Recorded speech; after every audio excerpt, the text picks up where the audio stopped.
All right, so we're live. Thank you, you guys. I'm doing this because I've been watching reaction videos. Here we go. I've been watching reaction videos, and I realized just how old I am. The problem is the generation before me, they're in their 70s and 80s now, and they're starting to feel old. Well, when my grandma, the generation before, was in their 70s and 80s, they were really old. And so it's like it keeps getting pushed back a year or two. Now, here I am as one of the people born in 1970, which I just have recently realized that that's a long time ago. How is that possible? So, the fact that people born after 2000 are full fledged adults now, that's pretty tough to find perspective on because I realize my friends have been raising these children and they've been failed. But at the same time, no, because our family didn't play music for us either. And if they did, it was in the background, it was for their own pleasure, and it wasn't for us, right? So, how else do you even find out about music?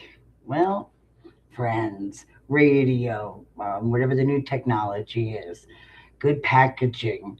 I bought a Pearl Jam cassette at Walmart in Maryville, Missouri in what, 1991? Let's just look up whenever 10 came out that year. Uh, and it was because it had a pink cover. But I found one of my favorite bands of all time, so you could pick music in worse ways, I guess. I guess what I'm hoping to hear from you guys, though, is there anything I should be reacting to? When I react to the Gen Z reacting to Gen X or 80s and 90s music, I just realized that so much of the history is gone. Like to think that rap in the 90s was like bad, it's just like, oh, it's like it's a failure in communicating this generation to the next generation. I had a little hand in that because we weren't playing a lot of it in the early 2000s. We should have probably been playing a little more on the radio. But what I'm hearing from all these guys so far, I mean, just a handful of reactors on YouTube, Eminem is it's the standard, the master. Everything before Eminem, well, you can't take too seriously. Everything after Eminem, probably pretty good. Um, I mean, they sure give a lot of credit to Weezer, things like that. Now, Nirvana and things, Rage Against the Machine, they don't quite get why anyone would be so angry at that time. And that makes sense. What were they angry about? Well, it's these young boys in the 80s, and they're writing these songs in the early 90s. Mostly that. And then they're like, well, this is just a different sound. And I thought, oh, well, that's why we called it alternative. It was the alternative to whatever else you were hearing. So, yeah, this might not be the normal way you play the drums or the guitar or even sing. And the beats change, tempo, etc. And that's what alternative was.